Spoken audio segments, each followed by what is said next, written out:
Hello दोस्तों, नमस्कार। स्वागत है आप सभी का पीके एजुकेशन कोर्स पर। ये एनसीईआरटी हिस्ट्री की क्लास चल रही है, उसी में ये तीसरा चैप्टर है जो आज हम डिस्कस करेंगे, भोजन और संग्रह से उत्पादन तक। लास्ट लेक्चर में मैंने आपके साथ पढ़ा था और मैंने बताया था कि मानव किस तरीके से जो मानव की खोज थी उसने क्या क्या काम किए थे और क्या वो करता था, किस तरीके से पत्थरों के औजार बनाता था और उनसे वो शिकार करता था और अपने जीवन को जीता था। इस तरीके से बहुत सारी चीज़ें थी, जो पेड़ काटकर उनकी छाल पहना करते थे। ये सारी चीज़ें थी जो हमने पिछले लेक्चर में आपके साथ डिस्कस किए थे और ये भी बताया था क्यों वह घुमक्कड़ था, क्यों वह घुमक्कड़ जीवन जिया करता था। मैंने बताया था आपको भीमबेटका जैसा जो महत्वपूर्ण स्थल था उसके बारे में बताया था कि वहाँ पर क्या है, वहाँ पर कुछ पेंटिंग्स देखी गई थी कि वो पेंटिंग्स वहाँ पर किया करते थे और जिन गुफाओं में रहते थे। एक बात करी थी मैंने कर्नूल गुफा के बारे में। कर्नूल गुफा में भी ये काफ़ी महत्वपूर्ण साइट है। अगर पूरा पाषाण काल की आप साइट देखेंगे तो कर्नूल गुफा काफ़ी महत्वपूर्ण है और पूछा जाता है यहाँ से। तो कर्नूल गुफा आपको याद रखनी है, ये है आंध्र प्रदेश में। कई बार सिर्फ यही पूछ लिया जाता है कि ये कहाँ पर है, आंध्र प्रदेश में। और यहाँ से क्या मिले थे, यहाँ से हमें राख के अवशेष मिले थे। तो ऐसा माना जाता था कि वहाँ के लोग शायद आग के बारे में जानते होंगे। भीमबेटका जो है वो मध्य प्रदेश में है, जैसे मैंने बताया था।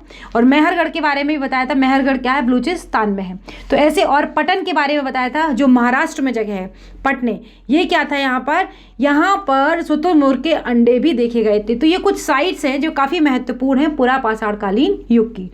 आज हम देखेंगे कि भोजन जो मानव था उसने अपने भोजन को केवल जो संग्रह किया करता था, अब वो खुद उत्पादन भी करने लगा था और किस तरीके से उन सारी चीज़ों को अपने पास वो रखता था। तो ये काफ़ी इंपॉर्टेंट चीज़ें हैं, इनको समझने की ज़रा कोशिश करते हैं। और सिर्फ मैं वही चीज़ें डिस्कस करूंगी जो हमारे एग्ज़ाम की दृष्टि से उपयोगी हैं, चाहे वो यूपीएससी का एग्ज़ाम हो, यूपीपीसीएस का एग्ज़ाम हो या फिर कोई अदर स्टेट का एग्ज़ाम हो।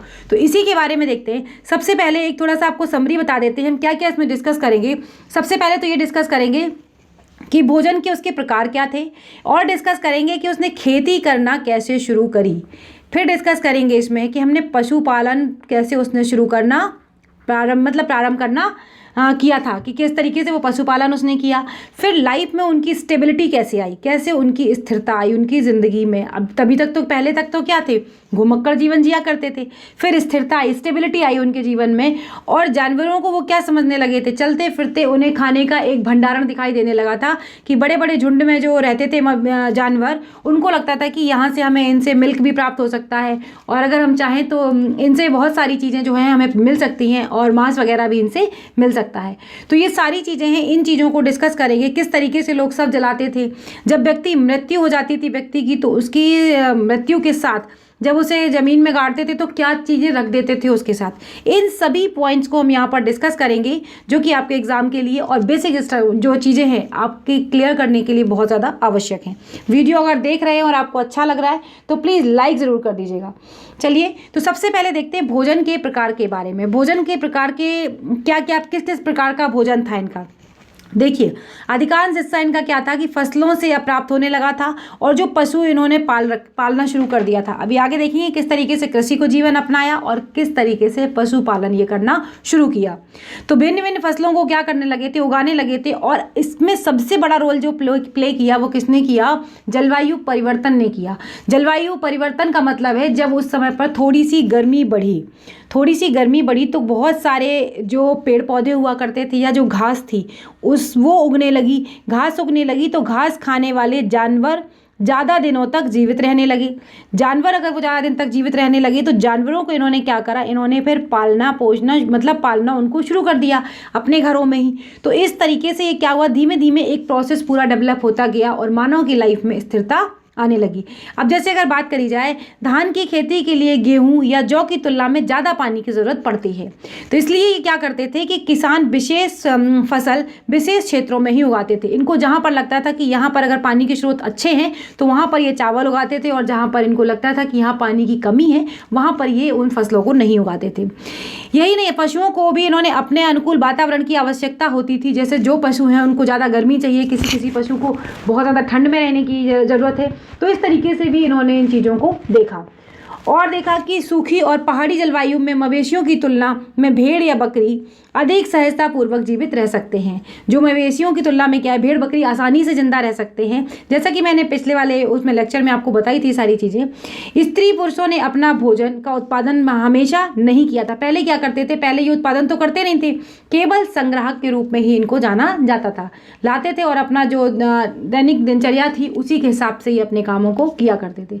कैसे इन्होंने खेती की शुरुआत करी, जो पुराना मानव था उसने अपनी शुरुआत कैसे करी खेती की, उन चीज़ों को जरा देख लेते हैं।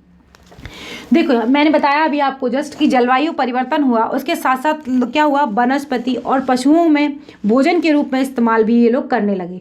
जब जलवायु बदली तो फिर क्या हो गया, जलवायु बदलने के साथ साथ ऐसी वनस्पतियां और घास भी उगी जो पशुओं को भोजन के रूप में इस्तेमाल करते थे, वे भी बदलते रहे।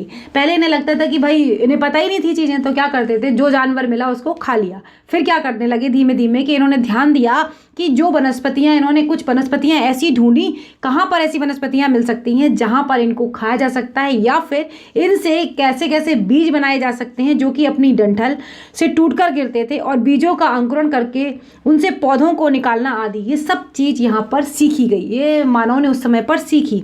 और इसी तरह इन्होंने क्या करा, पौधों की देखभाल कैसे करनी है इस चीज़ पर भी विशेष गौर किया। और धीमे धीमे चिड़िया और जानवरों से पौधों की सुरक्षा की होगी ताकि वे ठीक से बढ़ सके और बीज पक सके। इन्होंने कोई पौधा लगाया और इन्होंने देखा कि इस पौधे को अगर कोई नष्ट कर देगा तो क्या होगा, तो इन्होंने क्या करा, उसमें चिड़ियाँ वगैरह जो होती हैं खा जाती हैं, तो इससे उन्होंने उसकी सुरक्षा करी ताकि अच्छे से वो बीज पक सके। और धीमे धीमे वो क्या करने लगे, वो एक कृषक जीवन को जीने लगे। तो आपको यहाँ से ये पॉइंट समझ में आया कि कृषि कैसे होने लगी। कृषि कैसे होने लगी, जलवायु, सबसे मेन चीज़ आपको याद रखनी है, जलवायु परिवर्तन हुआ और घास बनने लगी। घास को खाकर कुछ जीव भी थे वो जीवित रहने लगे ज़्यादा दिनों तक। फिर इन्होंने सोचा कि कुछ वनस्पतियां ऐसी हैं जो ज़्यादा लंबे टाइम तक टिक सकती हैं। फिर किस तरीके से उनसे बीज हुए, बीज को इन्होंने एकत्रित किया, फिर दोबारा इन्होंने बोना शुरू करा। बोना शुरू करने के बाद फिर वो बीज पकने तक उनका इंतज़ार किया कि किस तरीके से फल पक जाता है, पूरा फल या बीज जो भी है वो पक जाएगा। वो पकने तक उनकी पूरी तरीके से सुरक्षा करी, और सुरक्षा करने के बाद अब ये क्या हो गया, धीमे धीमे ये कृषक बनने लगे। अब देखते हैं आगे क्या है। और इसी तरह लोगों ने अपने घरों के आसपास रखकर जानवरों को आकर्षित किया। अब देखिए ये तो काम हो गया इनका कि ये कृषक बनने लगे। अब इन्हें लगा कि जानवरों से कैसे दोस्ती करी जाए। तो सबसे पहले इन्होंने जो जानवर बनाया, कई बार एग्जाम में पूछा जाता है कि सबसे पहले इन्होंने किस जानवर को पालतू बनाया, तो वो क्या था, वो कुत्ते का ही पूर्वज था। लेकिन अगर आप बात करें तो आज के कुत्तों जैसा नहीं था। उस समय के जो थे बहुत जंगली कुत्ते हुआ करते थे, बहुत खतरनाक थे वो। लेकिन धीमे धीमे उनको प्यार से, उनको खाना देकर, उनको दाना पानी देकर, उनको उनकी जो भी वो भोजन उनको रिक्वायरमेंट होती थी उसको मुहैया कराते थे सामने से देकर, कि ताकि वो उनसे थोड़ा मिंगल हो जाए, मतलब उनसे थोड़ा प्यार दिखाएं। जानवरों को भी प्यार समझ में आता है, तो वो चीज़ धीमे धीमे मानव ने करना शुरू करी और धीमे धीमे कुत्ते को क्या किया, इन्होंने अपना पालतू जानवर बना लिया। धीरे धीरे फिर इनको लगने लगा कि भेड़ हो गई, बकरी हो गई, जो वनस्पति खाकर जिंदा रहते थे, तो उनको क्या हुआ, जो उत्पादक थे प्राथमिक वाले, तो इन्होंने क्या किया कि भेड़, बकरी, गाय और सूअर जैसे जानवरों को भी अपने घरों में नज़दीक आने को उत्साहित ये करने लगे। उनको खाना पानी दाना इस तरीके का डालने लगे ताकि वो जो भी घास फूस खाकर जिंदा रहते हैं उनको ताकि आसानी से ये पाल सकें। ऐसे जानवर झुंड में रहते थे और ज़्यादातर घास खाते थे। अक्सर लोग अन्य जंगली जानवरों के आक्रमण से इनकी सुरक्षा भी क्या करते थे। अब इनको लगने लगा, जो जानवर थे उनको लगता था कि जिस मालिक ने हमें रखा हुआ है या जिसने हमें पाला है वो हमारी जंगली जानवरों से भी रक्षा कर रहा है। तो कहीं ना कहीं वो जानवर भी जो मानव के साथ थे अच्छे से रहने लगे थे, और धीरे धीरे इस तरीके से वो क्या हो गए, पशुपालक भी बन गए। तो यहाँ पर दो चीज़ें मैंने आपको क्लियर करी कि कौन कृषि कैसे उसने शुरू करी और कैसे वो पशुपालक बन गया। अब देखते हैं आगे इसमें क्या, एक नवीन जीवन शैली इन्होंने कैसे जी। नवीन जीवन शैली की अगर बात करी जाए तो ये कोई ऐसी चीज़ नहीं है कि एकदम से शुरू हो जाएगी, थोड़ा टाइम लगता है इसमें। तो क्या हुआ, कुछ दिन, महीने या फिर साल तक भी लग जाते हैं जब ये पौधे उगते हैं। तो फिर पौधे उगने के लिए इनको क्या करना पड़ता था, इनको वेट करना पड़ता था। एक ही जगह ये रहते थे और एक ही जगह रहकर ये इंतज़ार किया करते थे इस चीज़ का कि जो मैंने फसल लगाई है वो उग जाए, और बहुत लंबे समय तक फिर ये एक ही जगह बने रहते थे। उसमें बीज बोने से लेकर फसलों के पकने तक, उनकी सिंचाई करने तक, खरपतवार हटाने तक और जानवरों और चिड़ियों से उनकी रक्षा करने तक, जैसे बहुत से काम इसमें शामिल थे। उसके बाद कटाई के बाद क्या करते थे, अनाज का उपयोग और बहुत संभाल कर इन्हें रखना पड़ता था, ताकि जो मौसम है, बारिश है, धूप है, तूफान है, जो भी चीज़ें हैं, प्राकृतिक आपदाएं हैं, उससे उन चीज़ों को वो सब बचा सके, इसके लिए वो काम किया करते थे। तो एक नई जीवन शैली इनके जीवन में आई कि जो चीज़ है हमारे पास, अभी तक क्या करते थे, पुरा पाषाण कालीन युग तक वो क्या करते थे, केवल खाया और हटाया। अब क्या करने लगे, अपने भविष्य के बारे में भी थोड़ा सोचते थे और चीज़ों को संभाल कर रखने लगे जो इन्हें आगे भोजन के रूप में उपलब्ध आसानी से होती थी। तो इन्होंने देखा कि नई जीवन शैली के लिए एक जगह बीज बोकर उस फल को पूरा पकने का इंतजार किया। अनाज को भोजन और बीज दोनों ही रूप में बचाकर रखना आवश्यक था, क्योंकि अगर पूरा खा लिया तो फिर अगले साल बीज कहाँ से आएगा। तो बीज भी संभाल कर रखे जाते थे। इसलिए लोगों को भंडारण की सोचनी पड़ती थी कि अच्छा इन्हें रखा कहाँ जाए ताकि बीज खराब ना हो और आसानी से अगली साल हम इसका उपयोग कर सकें। बहुत से इलाकों में गड्ढे खोदे गए और बड़े बड़े बर्तन भी बनाए गए, मिट्टी के टोकरियाँ बुनी गई, या फिर उन्हें ज़मीन में गड्ढा खोदा जाता था ताकि अनाज को वो आसानी से उसमें रख सकें। अब जानवर इनको क्या दिखने लगे, जानवर इनको दिखने लगे चलते फिरते खाद्य भंडारण। कैसे दिखा खाद्य भंडारण, जो जानवर थे वो झुंड में रहा करते थे और झुंड में रहते थे। जानवरों से इनको क्या मिलता था, इनसे इनको दूध वगैरह मिलता था और कई बार इनको क्या मिलता था, मांस वगैरह भी मिलता था। तो इनको ये लगने लगा कि ये पूरे चलते फिरते एक तरीके के मेरे भंडारण हैं और खाने के लिए बहुत ज़्यादा उपयोगी हो सकते हैं हमारे लिए। एक अच्छा स्रोत हो गया था इनके लिए दूध जिनसे प्राप्त होता था, तो इनके लिए खाने का एक अच्छा स्रोत हो गया था। केवल मांस के लिए ही नहीं था बल्कि दूध भी इनको मिलने लगा था। तो अगर देखा जाए तो पशुपालन भोजन के भंडारण का एक तरीका था। पशुपालन करना एक तरीके का, आज भी अगर आप गाँव की तरफ रुख करेंगे तो गाँव में क्या है, अगर किसी घर में कई बार देखा जाता है कि 5, 6 या 2, 3 भैंस होती हैं, मवेशी अगर है या बकरियां हैं, तो क्या है उनके लिए एक अच्छा स्रोत है खाने का, वो दूध वहाँ से उन्हें मिल जाता है। अब देखते हैं आरंभिक पशुपालन के बारे में देखते हैं। अब इसमें जो साइट्स हैं मैं उनके बारे में आपको मैप में ले जाऊंगी और दिखा दूंगी कि वहाँ पर क्या क्या है। नीले वर्ग से जो दिख रहे हैं, प्रत्येक बिंदु उस जगह को दर्शाता है जहाँ पर आर्कियोलॉजिस्ट ने, जो पुरातत्वविद थे, इन्होंने इन चीज़ों के साक्ष्य मिले हैं और वहाँ पर इन्हें देखा है। तो अब हम देखते हैं, आपको ले चलते हैं कुछ जिसमें बताया गया है, 14 पेज पर देखते हैं। तो ज़रूरी है आपके लिए ये चीज़ जान लेना, आप मैप में देखेंगे तो आप आसानी से इस चीज़ को समझ पाएंगे। चलिए मैप में आपको ले चलते हैं, ढूंढते हैं वो साइट्स जो काफ़ी इम्पोर्टेंट साइट्स हैं और हमें पता होनी चाहिए। देखिए अगर यहाँ पर अब कौन कौन से जो आर्कियोलॉजिस्ट हैं उनको पता चली कौन कौन सी चीज़ें, तो जैसे कि आपको अगर दिख रहा है मेहरगढ़, मेहरगढ़ कहाँ पर है, दिख रहा है आपको मेहरगढ़ कहाँ पर है, आज के टाइम में ये पाकिस्तान में है। और यहाँ पर क्या था, यहाँ पर गेहूँ और जौ और भेड़ बकरी खाने की चीज़ों में देखा जाए तो गेहूं और जौ मिला, और अगर हड्डियों के रूप में देखा जाए तो भेड़ बकरी और मवेशी की यहाँ पर हड्डियाँ मिली हुई हैं। कई बार एग्जाम में पूछा जाता है कि मेहरगढ़ कहाँ पर है, और कई बार ये भी पूछ लिया जाएगा कि यहाँ पर कौन से आपको पुरातत्वविदों के द्वारा यहाँ पर क्या मिला है। तो आपको थोड़ी थोड़ी चीज़ें, ये काफ़ी इंपॉर्टेंट स्थल हैं, इनके बारे में आपको पता होना चाहिए। नवपाषाणकालीन स्थल काफ़ी महत्वपूर्ण होते हैं और एग्जाम में पूछे जाते हैं। फिर अगर मैं बात करूँ कोइलवाड़ा, तो कोइलवाड़ा आपको दिख रहा है कहाँ पर है, कोइलवाड़ा देखिए इसमें आपको ये दिख रहा है, कोइलवाड़ा और महागढ़ा दोनों देखिए कहाँ पर है, आधुनिक उत्तर प्रदेश में है। कहाँ पर है, आधुनिक उत्तर प्रदेश में है। और यहाँ पर भी ऐसे ही कुछ कुछ साक्ष्य मिले हैं, जैसे चावल हो गया, चावल के साक्ष्य मिले, और जानवर की हड्डियों के टुकड़े भी यहाँ पर पाए गए हैं। तो अगर देखा जाए, और यहाँ पर मवेशी के जो महागढ़ा है, यहाँ पर मवेशी की जो होते हैं ना खुर के निशान, पैरों के जो निशान होते हैं जो आगे की तरफ निकले होते हैं, कुछ कुछ अजीब से होते हैं, उनके निशान भी यहाँ पर पाए गए हैं मिट्टी में। तो यहाँ पर आपको 2 स्थल मिले, 2 कौन से, कोइलवाड़ा और कोलिड़वाड़ा, और मिला दूसरा मिला आपको महागढ़ा। यहाँ पर 2 तरीके के स्थल देखे गए हैं जो आधुनिक उत्तर प्रदेश में हैं। कोल्डी हवा है ये, सॉरी कोल्डी हवा है, कोइलवाड़ा में गलत बोल रही थी, कोल्डी हवा। अब देखते हैं इसमें और क्या है। गुफ्रक्राल कहाँ पर है, देखिए इसमें गुफ्रक्राल कहाँ पर है, यहाँ पर दिया नहीं गया, ये कश्मीर में एक स्थल है गुफ्रक्राल। एक सेकेंड, तो गुफ्रक्राल यहाँ पर क्या है, कश्मीर में एक स्थल है। यहाँ पर भी गेहूँ और दलहन के स्रोत मिले हैं। कौन कौन से स्रोत मिले? गेहूं के और दलहन के स्रोत यहाँ पर मिले हैं, गेहूं और दलहन। अब अगर देखूं मैं चिराद, यहाँ पर देखिए बुर्ज होम की अगर बात करते हैं, बुर्ज होम भी यहीं पर है। तो बुर्ज होम में क्या है? यहाँ पर गेहूं, दाल और कुत्ते, मवेशी, भैंस और भेड़ बकरी आदि की हड्डियां भी यहाँ पर मिली हैं। चिराद देखिए, चिराद कहाँ पर है? आधुनिक बिहार में है। कई बार ये भी पूछे जाते हैं, इंपॉर्टेंट साइट्स हैं, ये पता होनी चाहिए। तो यहाँ पर क्या है? चिराद में बताया मैंने आपको कि यहाँ पर गेहूँ और हरे चने और जौ और भैंस बैल आदि के यहाँ पर हड्डियाँ भी मिली हुई हैं।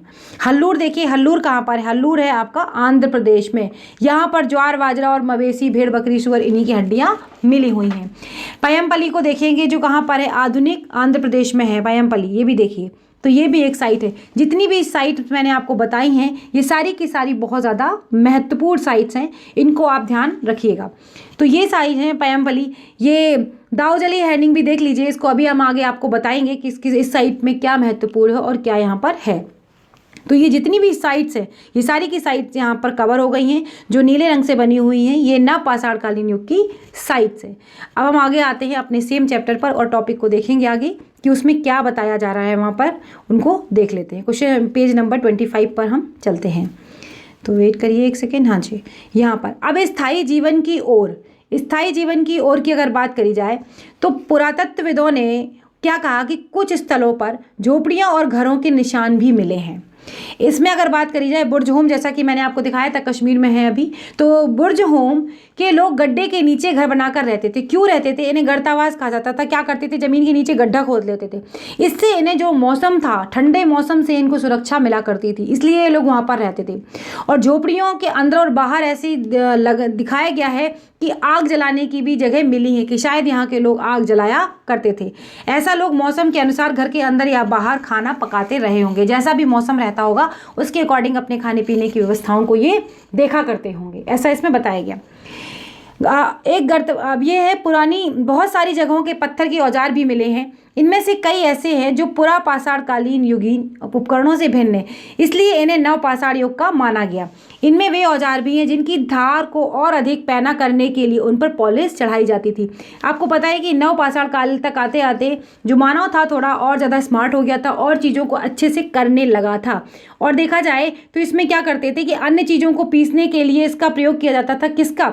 ओखली का और मूसल। अगर आपने कभी गांव गए हैं और देखा है, एक छोटी सी ओखली हुआ करती थी, मतलब ज़मीन में एक छोटा सा गड्ढा सा होता था और इसमें क्या करते थे, इसमें अनाज को रख दिया जाता था या गेहूं की बालियां वगैरह, और ऊपर से एक मूसल जो होता था उससे इसको कूटा जाता था ताकि ये बिल्कुल महीन होकर जो दाने हैं, दाने अलग हो जाएं और जो उसकी घास फूस है वो बिल्कुल अलग हो जाए। मैंने इसको रियल में भी देखा हुआ है, तो मैं आपको एक्सप्लेन कोशिश कर रही हूँ कि आप समझ सकें। एक ज़मीन में ऐसी गड्ढा सा होता था, उसमें सारा अनाज पड़ा होता था। अनाज क्या, मतलब जो बालियां वगैरह होती थी, ऊपर से एक मूसल को इसमें कूटते थे और कई बार 2 लोग, कई बार 1 लोग इस तरीके से काम करते थे इसमें। तो अगर आपने कई बार मूवीज़ में भी देखा हो, आपको दिख जाता है इस तरीके का कि कुछ कुटाई वगैरह हो रही है। अब अक्सर कर हरियाणा के कोई पुराने गाने अगर आप देख लें तो उनमें इस चीज़ों को दिखाया जाता है। तो ये चीज़ें उस समय पर हुआ करती थी। प्राचीन जो युग था, मतलब जो पत्थर का युग था, उसमें औजारों का निर्माण और प्रयोग लगातार होता आ रहा है। आज भी बहुत सारे हथियार ऐसे हैं जो पत्थर के उपयोग किए जाते हैं और कुछ औजार हड्डियों से भी बनाए जाते थे। अब कई बर्तन मिले हैं मिट्टी के। क्या है? इन बर्तनों में मिट्टी के नवपाषाण युग के पुरास्थलों में कई प्रकार के मिट्टी के बर्तन भी मिले हैं। कभी कभी इन पर अलंकार भी किया गया और बर्तनों का उपयोग चीज़ों को रखने के लिए करना शुरू करा। लेकिन रखने के साथ साथ क्या हुआ, उसको लगा कि इनमें तो कुछ पकाया भी जा सकता है। फिर ये आहार का महत्वपूर्ण हिस्सा बन गए और लोग इनमें खाना भी पकाने लगे। और फिर क्या हुआ, धीमे धीमे कपास जैसे पौधे भी लगाए जाने लगे, जिससे कि उनको आसानी होती थी अपने लिए वस्त्र वगैरह बनाने में। कपड़े भी बुनने लगे थे लोग। अब क्या ये परिवर्तन हर जगह एक साथ ही आए होंगे? ऐसा तो नहीं हो सकता कि जो परिवर्तन आ रहे थे वो सारी जगह एक साथ ही आ जाएंगे। इनके लिए अलग अलग चीज़ें, हर जगह अलग अलग हिसाब देखा गया। एक तरफ जहाँ कई जगहों पर स्त्री और पुरुष शिकार और भोजन संग्रहण करने का काम करते थे, वहीं अन्य लोगों ने हजारों साल के दरमियान धीमे धीमे खेती और पशुपालन को अपना लिया। कई लोग क्या थे, कई लोग केवल आखेटक या शिकारी रूप से जीवन जी रहे थे और कई लोग क्या था, उसमें धीमे धीमे कृषि कार्य में लगकर पशुपालन को बढ़ाकर उन्होंने अपना धीमे धीमे जीवन बिताना शुरू किया और अपने जीवन को एक स्थायी रूप में लाना बनाना शुरू कर दिया था और मौसम के अकॉर्डिंग अपनी जो उनकी आवश्यकताएं होती थी उनको बदल बदल कर अपनी जीवनचर्या जो थी उनको चलाया करते थे। देखिए, जब सारी चीज़ें हो जाएंगी तो रीति रिवाज भी बनना शुरू होते हैं। रीति रिवाज कैसे? सपोज करिए कोई फसल कट कर आई, आज भी हम कई त्यौहार ऐसे मनाते हैं, देखा जाए जैसे पोंगल हो गया, या ये सारे त्यौहार क्या हैं, फसलों के शुरू होने से पहले और फसलों के कटने के बाद इन सारे त्यौहार को खुशी के रूप में हम मनाया करते हैं। तो ऐसे ही इनके भी रीति रिवाज यहाँ पर शुरू हुए और इन्होंने इस बारे में बहुत ज़्यादा डिटेल में तो कोई चीज़ें नहीं बताई गई, पर जो विद्वान है उनका ऐसा अध्ययन है कि इनमें प्रायः कृषक और पशुपालक समूह में रहते थे जिन्हें जनजाति कहते थे। विद्वानों ने पाया कि ये लोग कुछ ऐसे रीति रिवाजों को मानते थे जो संभवतः पहले से प्रचलित रहे होंगे, ऐसा इनका मानना है। जनजाति देखिए होती क्या है, जनजाति एक वो क्षेत्र होता है जिसमें एक छोटा सा कोई क्षेत्र होता है और बहुत सारे लोग एक बस्ती में रहा करते हैं और सारे के सारे क्या होते हैं, एक परिवार जो होते हैं वो एक दूसरे से संबंधित होते हैं। छोटा एक क्षेत्र होता है और ज़्यादातर लोग यहाँ पर क्या होते हैं, कृषि कार्यों में ही लगे होते हैं, मछली पकड़ने में लगे होते हैं, ऐसे पेशे को अपनाते हैं। और जो बड़े लोग होते हैं वो क्या करते हैं, बड़े बड़े जानवरों की देखरेख करना, उनका दूध निकालना और उनको चराने ले जाना, ये सारे कामों में करते हैं।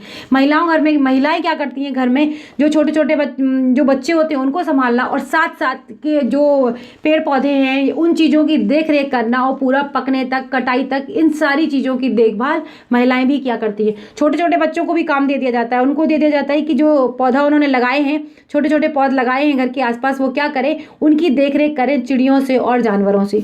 तो हर तरीके के जो लोग हैं उन सभी के काम क्या होते हैं, डिवाइड कर दिए जाते हैं। ऐसे क्षेत्र को ही हम जनजाति कहते हैं। जनजातियों के बारे में बहुत बार पढ़ा है, आपको पता ही है चीज़ें जनजाति क्षेत्र में। तो अब देखते हैं कि मेहरगढ़ में जीवन और मृत्यु किस तरीके का था। तो मेहरगढ़ में जीवन और मृत्यु की अगर देखी जाए तो यह ईरान जाने वाले सबसे महत्वपूर्ण रास्ते बोलन दर्रे के पास एक हरा भरा समतल स्थान है। मेहरगढ़ संभवतः वह स्थान है जहां के स्त्री पुरुषों ने इस इलाके में सबसे पहले गेहूं उगाना और भेड़ बकरी पालन सीखा था। मतलब कृषि कार्य और पशुपालन में यहाँ के लोग सबसे पहले लगे। कहाँ पर? मेहरगढ़ में।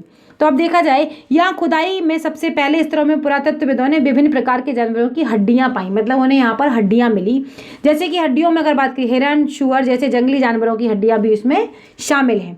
और इसके बाद जो थे कई स्तरों पर भेड़ बकरियों की हड्डियां ज़्यादा मिली हैं, उसके ऊपर ज़्यादातर मवेशियों की हड्डियां मिली हैं।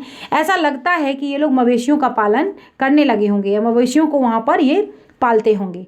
मेहरगढ़ में इसके अलावा चौकोर तथा आयताकार घरों के अवशेष भी मिले हैं।